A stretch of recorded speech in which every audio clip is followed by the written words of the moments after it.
కన్య మరియ పరిశుద్ధాత్మ ద్వారా యేసుక్రీస్తును గర్భం ధరించిందని, మానవమాతృడైన తండ్రి ప్రమేయం లేకుండానే కన్యకు ఆయన జన్మించడానికి మత్తయి, లూకా సువార్తికులిద్దరూ ఏకీభవించారు.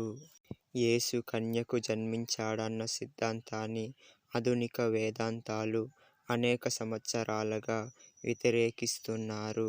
అయినా కన్యక గర్భవతి అయి కుమారుని కని ఆయనకు ఇమ్మానుయేలు అను పేరు పెట్టును అన్న యేసయ్య ప్రవచనం అమోఘం. ఇమ్మానుయేలు అన్న పదానికి దేవుడు మనకు తోడైయున్నాడు అని అర్థం. యెషయా 7:14 కాబట్టి ప్రభువు తానే ఒక సూచన మీకు చూపును, ఆలకించుడి. కన్యక గర్భవతి అయి కుమారుని కని అతనికి ఇమ్మానుయేలను పేరు పెట్టును. దీనిని క్రీస్తు జననానికి 700 సంవత్సరాల ముందే యేసయ్య ప్రవచించాడు. మత్తయి సువార్త 1:22 కన్యక అన్న సెప్టువెజింట్ అనువాదంలో యెషయా 7:14 పార్టినోస్ అన్న గ్రీకు పదానికి సరైన అనువాదం. కన్యకకు యేసయ్య ప్రవచించిన హీబ్రూ పదానికి అల్మా, వివాహ వయస్సుగల కన్యక అని అర్థం. పాత నిబంధనలో ఈ పదాన్ని కన్యత్వం అన్న అర్థం తప్ప మరెక్కడా ప్రయోగించలేదు. పరమగీతం 1:3 నీవు పూసుకొను పరిమళ తైలము సువాసన గలది, నీ పేరు పోయబడిన పరిమళ తైలంతో సమానము, కన్యకలు నిన్ను ప్రేమించుదురు. కాగా పాత నిబంధనలో యేసయ్య, క్రొత్త నిబంధనలో మత్తయి, లూకాలు యేసు తల్లి కన్యత్వాన్ని ఆపాదించారు. కన్యకకు జన్మించడంలోని ప్రాధాన్యతను గూర్చి ఎంత చెప్పినా తక్కువే. మన పాపాలకు మూల్యం చెల్లించి రక్షణ కలిగించడానికి మన విమోచకునికి యోగ్యత కలగాలంటే ఆయన ఒకే వ్యక్తిత్వం కలిగి సంపూర్ణ మానవానిగా, పాపం లేనివానిగా, సంపూర్ణ దైవత్వం గలవానిగా ఉండాలి. హెబ్రీయులకు రాసిన పత్రిక 7:25 ఈయన తన ద్వారా దేవుని యొద్దకు వచ్చు వారి పక్షమున విజ్ఞాపనము చేయుటకు నిరంతరము జీవించుచున్నాడు గనుక వారిని సంపూర్ణముగా రక్షించుటకు శక్తిమంతుడై యున్నాడు.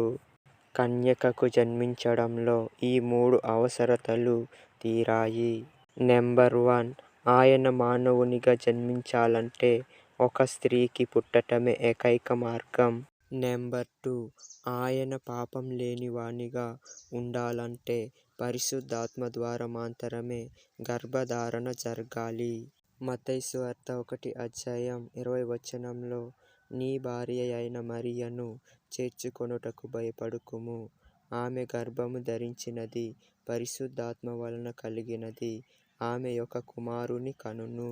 హెబ్రీయులకు రాసిన పత్రిక 4:15 మన ప్రధాన యాజకుడు మన బలహీనతల యందు మనతో సహానుభావం లేనివాడు కాడు గాని సమస్త విషయంలోనూ మన వలనే శోధింపబడినను ఆయన పాపం లేనివాడుగా ఉండెను.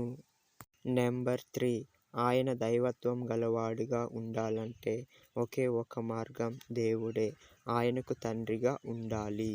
దాని ఫలితంగా ఆయన గర్భధారణ సహజ విధానంలో గాక మానవాతీతంగా జరగాలి. పరిశుద్ధాత్మ నీ మీదికి వచ్చును, సర్వోన్నతుని శక్తి నిన్ను కమ్ముకొనును గనుక పుట్టబోవు శిశువు పరిశుద్ధుడై దేవుని కుమారుడనబడును. లూకా సువార్త 1:35 రాయబడింది. కాగా యేసుక్రీస్తు 2 స్వభావాలు గల ఒకే దైవిక వ్యక్తిగా పాపరహితంగా మనకు వెల్లడి అయ్యాడు.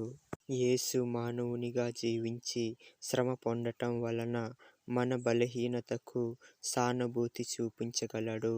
దేవుని కుమారునిగా పాపదాస్యం నుండి, సాతాను అధికారం నుండి మనలను విడిపించే శక్తి ఆయనకున్నది. అపోస్తలుల కార్యం 28:8 పౌలు అతని యొద్దకు వెళ్ళి ప్రార్థన చేసి అతని మీద చేతులుంచి స్వస్థపరచెను. కొలొస్సీలకు రాసిన పత్రిక 2:15 ఆయనతో కూడా మిమ్మును జీవింపచేసెను. ఆయన ప్రధానులను, అధికారులను నిరాయుధులుగా చేసి శిలువ చేత జయోత్సవంతో వారిని పట్టి తెచ్చి బహుతంగా వేడుకకు కనపరచెను.